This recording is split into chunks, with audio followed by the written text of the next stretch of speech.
You are now tuned in to Two Studs in a Pod with your host Blaze and Meech, a podcast with a novel perspective on life from a couple of super terrific Uber Dykes, but you can call a stud. Now let's get to it. Meech, drop that beat.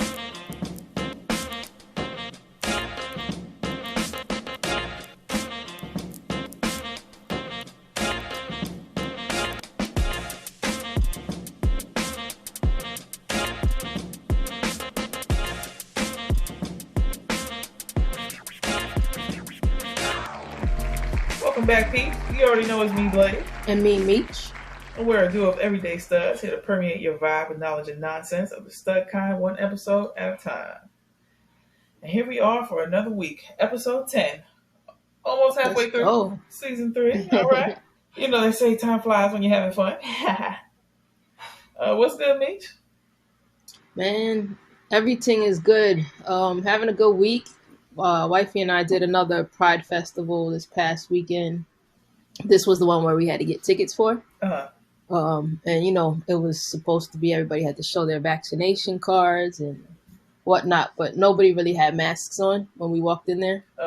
So I was okay with it, though, because it was outside. So, nobody, we weren't up under each other. But it was cool. Like, it wasn't really for us. When I say us, I mean, you know, people of color, I felt like, because most of the bands were like rock bands.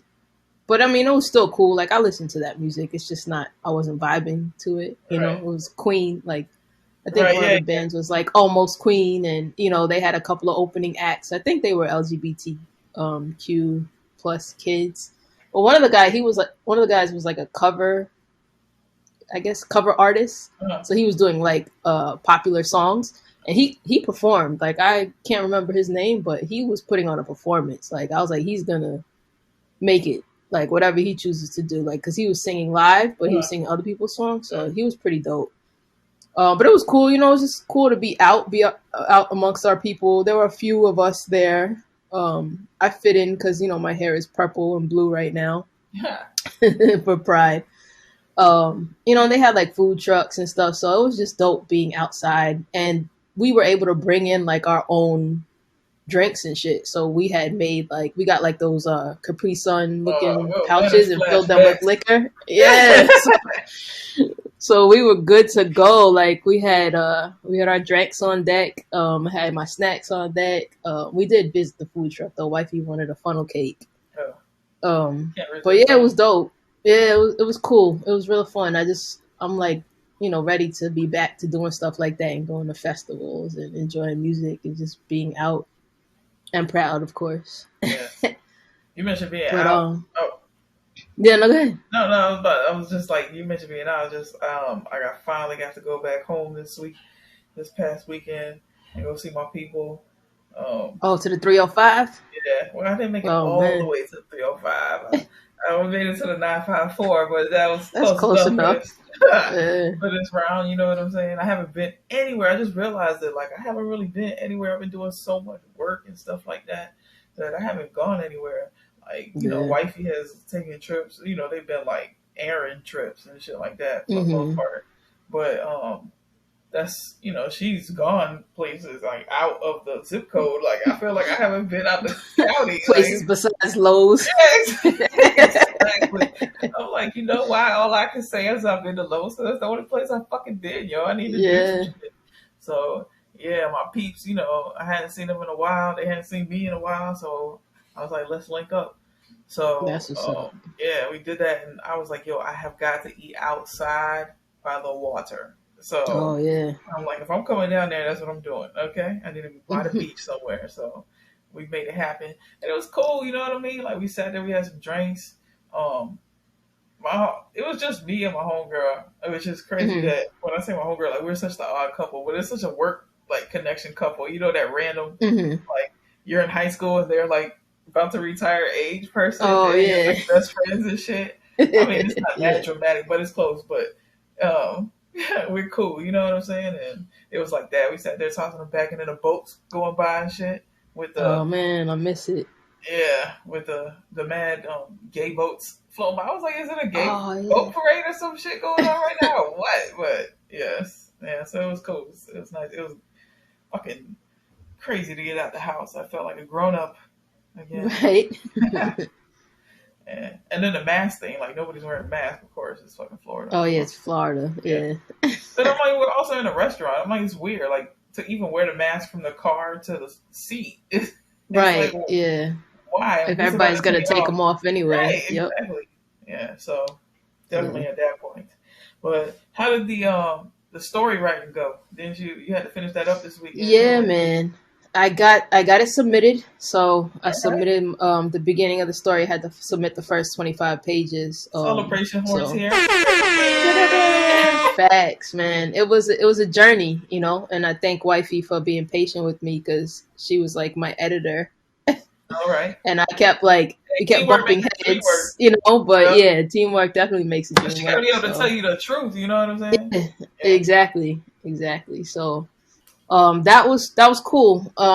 So that's part one of the submission, you know. So if I get selected, I have to have the whole manuscript done by like September 1st. Well, September something, but I'm putting September 1st on myself. Right.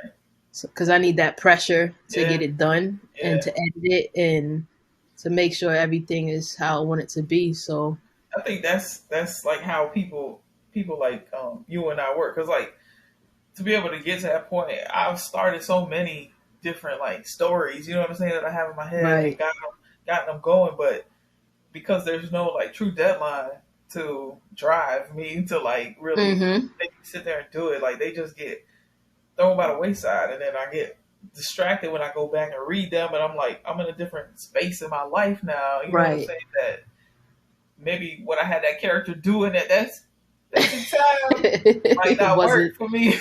Yeah, you know what I'm saying? So yeah, it's weird. So it's good that you have that deadline. I put that deadline on yourself and help drive you to. I'm gonna put some deadlines on you because I know you got stories that we can turn into something. I don't know. Let's see. I mean, I don't know. I don't think my life is that crazy. You know what I mean? You never. It's still your life, though. You know, so that's you true. Never know what people can relate to or laugh at, or you know, just even find interesting. That's very true. Yeah. Also, Pride-wise, work. I think I mentioned before they have like this whole series of like Pride events. So today was another one, and it's about like intersectionality. Okay. Which was interesting. They had like a nice little panel of people, you know, a nice diverse panel of folks that spoke. And it's just interesting everybody's take on the fact that, you know, we're not just one thing. Like, yeah, we're LGBTQ plus whatever, but we're also something else and something else. You know, we're not just that. Like, that doesn't define who we are. It just defines basically who we love. You know what I'm saying? So, yeah, it was interesting to get into that, especially with Juneteenth being like right around the corner. Right around the corner. Yes. And just made a federal holiday. The aspect and the complication that sometimes it could be of being like gay and black, or for some people like gay and Muslim, you know what I'm saying? Or gay and whatever other nationality or culture there is that says gay is wrong, you know what I'm saying? That people like, especially our age, grew up in that kind of environment, you know what I mean? Yeah. Like, how do you feel about that? Like, or I don't know, put the two actually to speak on that personally, like I'm also going to talk about something that I watched today because I think it's on the same level. But you know, my parents or my parents including are Caribbean, you know, so it's just something that wasn't really talked about, being gay in general. So, you know, there was that pressure of like coming out to my parents about that. But then also there's a lot of colorism in the islands. And believe it or not, I'm the darkest one in my family. So I got it, you know, just for being dark. And then, you know, so there's a lot I feel like that we have to deal with. And it's just, you know, stuff on top of stuff on top of stuff. You know what I mean? So it's like I'm not only this, but I'm this, and then I'm this, and then my parents, and then they're religious, and then like it's a lot, bro. It's draining. It's exhausting. You know what I mean? But I feel like. Do you think the masculine part of it, like, is what really is like the cherry on top of everything, like the icing on the cake or whatever would like make it tip over? Like everything maybe would be a little bit easier to deal with. Absolutely. If you didn't also have to wear just who you are outside for the whole world to see. You know what I'm saying? Yeah, because it wouldn't be as obvious. Right. To everybody, but especially to my family, because I got right. that coolie hair, so my mom would be mad when I cut it. When I came home with the short haircut, you know what I mean? Like, so if I wasn't masculine presenting, then that would have been one less issue I would have had to deal with. Right, and then I wouldn't be a different kind of relationship with your mom too, right? Like I think that changes things.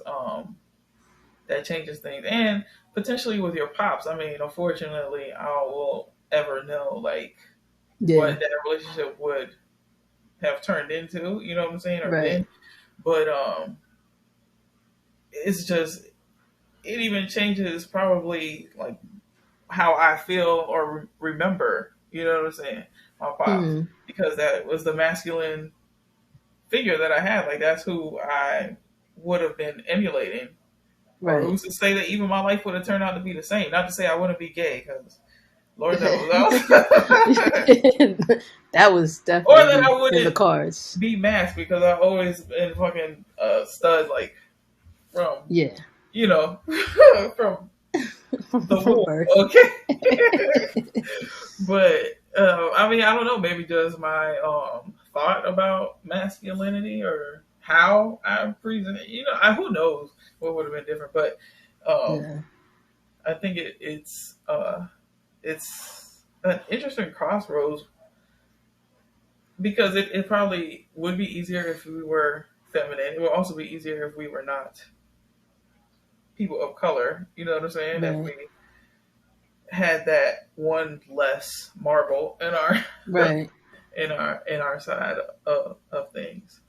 Some of the people who spoke at this work thing, they were religious. Oh, yeah. And that also created a different crossroad for them. Mm-hmm. Because, as you said, like the Caribbean and religious, but just religion, period. Yeah. Kind of. There's a stigma, like, especially, I feel like in Christianity or the black churches, or that it's just wrong, and you often feel rejected.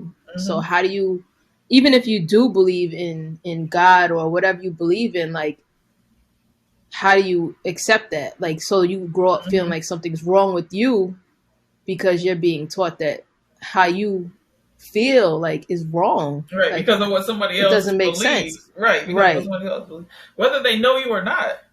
Yeah, I can still remember being on the back of the bus, right, the city bus, going to wherever, the mall, home, whatever, and having like little old, probably Haitian ladies, more than likely, or Bahamian ladies. You know what I'm saying? Like coming over to me and telling me that all I needed was the Bible.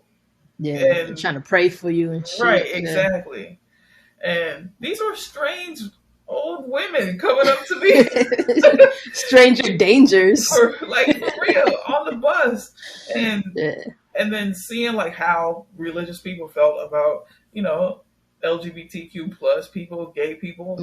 It was I don't know. It was an interesting thing. Like, I even think about my experience with gay people started when I was young. Like, I didn't know that these people were gay, but they obviously, now that I'm an adult, they were gay. They are gay. They were gay. You know what I'm saying? Like, it's I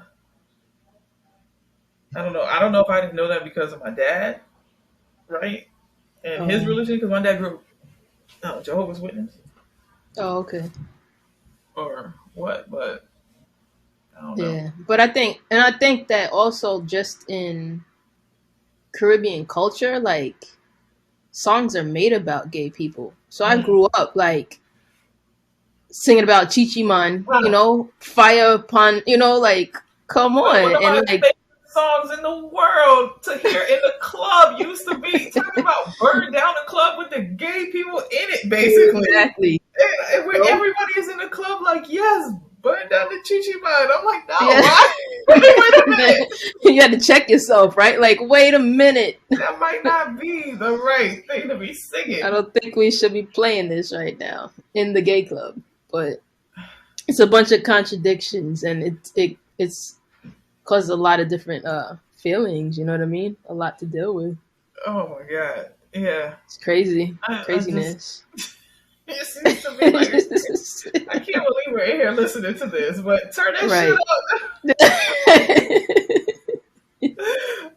Watch out on the dance floor. About to be two-stepping. Speaking of, hello, Eve and Trina. Shout out to them. That shit back. Okay, you know I was getting my life to Trina in here. If there's one thing that turned me into a bitch, it's fucking old school Trina. I'll tell you that. I didn't realize how much of a little bitch I was about to turn into, but then pull over the ass too fat, all that shit came on. I was like, oh shit. I was back in like 2000s or late 90s, 2000s on the fucking clubs and all over the place. Cause I mean, hello.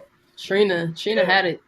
And then Eve, like, obviously we saw Trina, right? Yeah.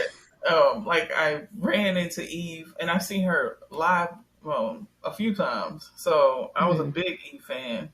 Oh, that's what's up. Yeah, back in the day. And it was crazy. Like, I was like, yo, I forgot about all these songs. And people were really downplaying Trina. Like, don't 305 stand the fuck up, all right? I got hits, all right? Let's not fucking... She got verses on that shit. They was playing her. Yes. She had to come through with it. Hell yeah. And I must redeem what I said about... I watched, again, the Sam J thing. Remember I said I was going to watch it now that I had a better... there is one episode that I saw...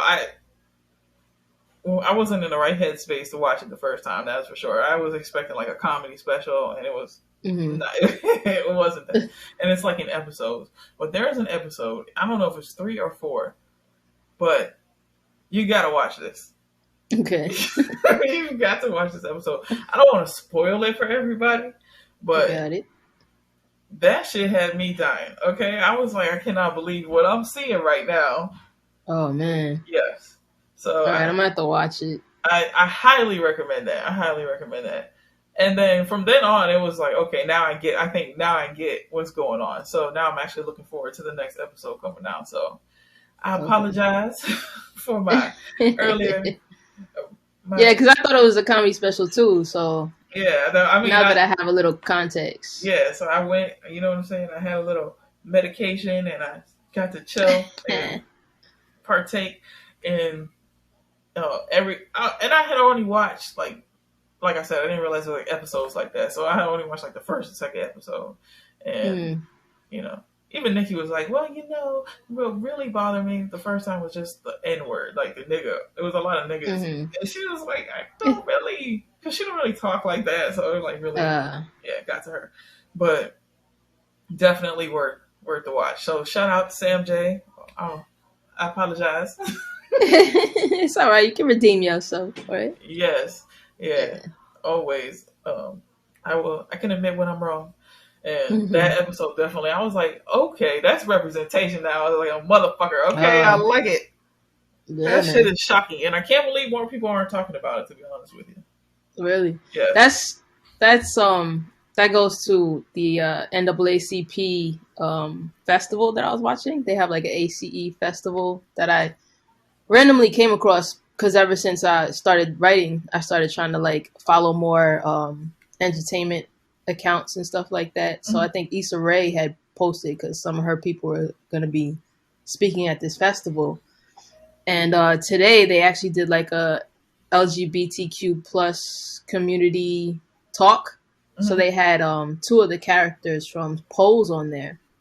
And one of the characters was talking about like representation but she's trans, so she spoke mostly about trans representation. But she was just saying, like, if we want to see ourselves, we have to be the ones to create it. Mm-hmm. But then she was also talking about how, like, the Black community doesn't accept us, so we have to fight that fight too. So we're always the minorities, even if we're in a room full of Black people, or in a room full of other minorities. Us being LGBTQ plus are then another minority, and people feel like LGBTQ plus rights aren't their rights, and LGBTQ plus people don't deserve to be invited to the table. So, like, it was really dope. I hope they, like, record it and replay it, because there were a lot of gems in that. But there was truth to that. Like she was saying, like for the Sam J's and stuff like that, like, yeah, we have some representation, but like we have to like put in elbow grease to get us out there. Yeah, like there's no promotion like that. Yeah. There's no, like we knew about it because we follow accounts that somebody else promoted, or I follow her after I watched her last comedy special. I started following her, so I follow her, and that's how I found out about it. Right. And then going to HBO Max, and then it was there, but it wasn't like coming up promoted. Yeah, you know what I'm saying? It wasn't like on the first screen when you go to the, to the stick. You know what I'm saying? So one of the executives was there, and she was grilling him, and she was like, telling him like, but there's no invitation for us, like. So you're saying that we have to put ourselves out there, but we're not even being invited to the conversations, or we're not even being invited to the table. We weren't even nominated. Like Pose wasn't even nominated for an award show or whatever that they had. So how do you expect us to vote for each other if we're not even nominated? You know what I mean? So we still need some support. You know what I mean? Like we can only do what we can do. Right. It's pretty much what she was saying. Right. So if the gatekeeper won't open the gate, then exactly we can't get in. Yeah. Yep. So I think there's just so many, especially for trans people of color. Number one on that list, there's just so many barriers that still are presented to them because people are just fucked up. You know what I'm saying? Like people are just fucked up. Nobody wants to be judged, but everybody's quick to judge other people. Everybody else, yeah. And it was crazy too because the other character, if you watch Pose, he was the younger guy who was diagnosed with HIV, and they asked him a question about that, and he was giving statistics about how still to this day, like 1 in 2 black gay men or black men will contract HIV because we're still, as a community, not open to conversations about, people being gay or people being bisexual, educating communities. So like the numbers are still rising in the South, which is crazy. But he was saying he grew up in Florida, speaking of Florida, and he didn't know about like things like PrEP and, getting tested and stuff like that when he was younger. He didn't feel comfortable even asking questions about stuff like that until he came to New York, which blew my mind because we're in 2021, and people are still not educated about this, and it's still spreading in our communities and stuff. So I don't know, it was an interesting conversation, but like it just goes to show like we still have a lot more work to do just overall, but then I also felt like it was very much about black gay men and black trans women, but what about us? There was no conversation about us. You know what I mean? Yeah, we're always, I don't know. I don't want to say we're always at the bottom because it feels like we just don't get the violent side of things, but we get the shit end of the stick because we don't get the violent side of things. Then we don't get all the spotlight and attention. Right. I'm talking about studs. Like black masculine presenting exactly. Studs, women, like, just to clarify. Right. Like 2 studs in a pod. I just feel like because of that, they get more. I mean, I don't know it's like trying to say like whose life is harder. You know what I'm saying? Who deserves more love? It's not. I don't look at it like that. I just feel like everybody keeps talking about representation, but when they reach out and they do try to, you know, for whatever reason they reach out, it's never a Black masculine presenting woman. It doesn't matter the struggle, but it's never a Black masculine presenting woman. Like, it's just that simple. At the end of the day, like, I know the only representation that I know of, and correct me if I'm wrong, right now in entertainment is like Lena Waithe and what's her name? Gibbs, who plays on 20s. Yeah.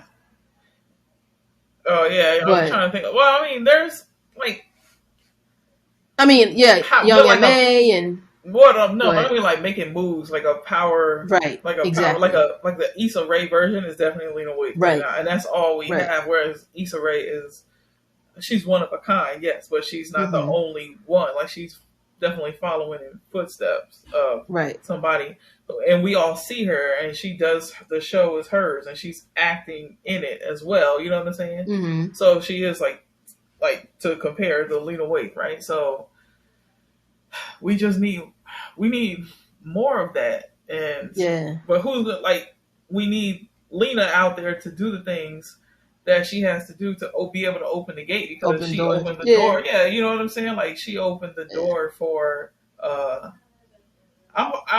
she opened the door for the 20 show, right? And on the Shy, and on the Shy as well. I'm hoping that she's successful with this Master of None, was successful enough that they order more of that, because to me it was very good. Like, it was another portrayal of what life could be like for real lesbians. You know what I'm saying? Like, life really is like that. I don't know if you got to watch it or not yet, but no, it's on the list. That shit was writing. That shit was pretty damn good. So yeah. But yeah, to speak to that, I just want to say one more thing about it. Like, I feel like even because of Pose, there was more exposure of trans women of color. And then Black gay men, I feel like, have been out there for a while, even on shows. Because they're always the best friend or the hairdresser or the, But masculine presenting women, I can't name more than maybe two. Yeah, like, you gotta look at Cleo. Like, and they go all the way back to set it off as like the shining example of, like, I bet you if you Googled it right now, that's all that would come up is and Snoop, maybe Snoop from the Wire, you know. Yeah. But yeah. So we got to do better. All my studs out there, because I know we're talented. We just got to put ourselves out there, like Shorty was saying. Yeah, I think more doors. Yeah, the more doors you bang on, right? The more will open. Facts. Let's make some noise. Let's get wild.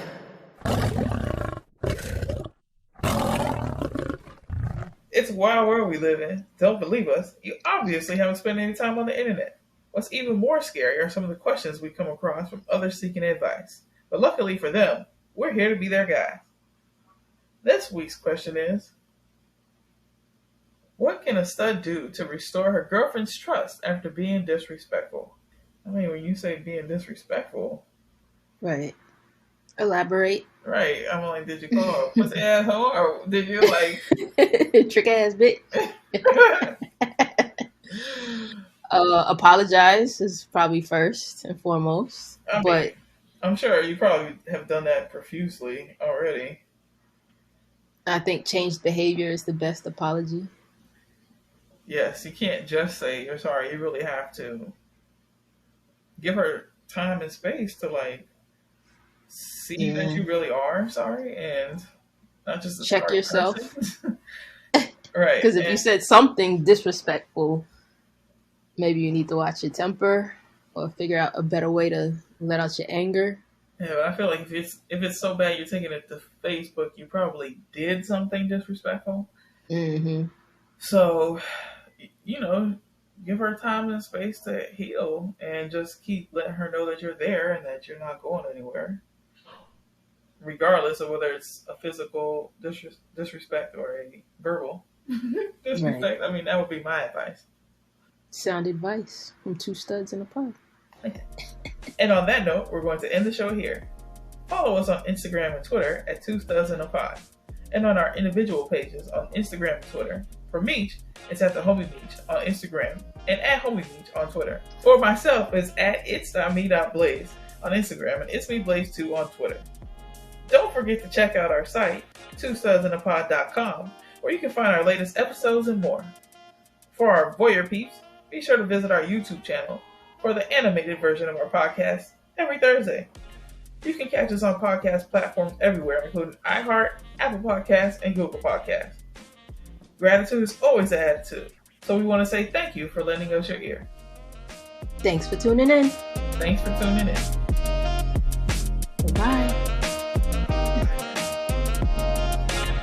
Later, dudes. Juneteenth is a federal holiday. Whoop, whoop.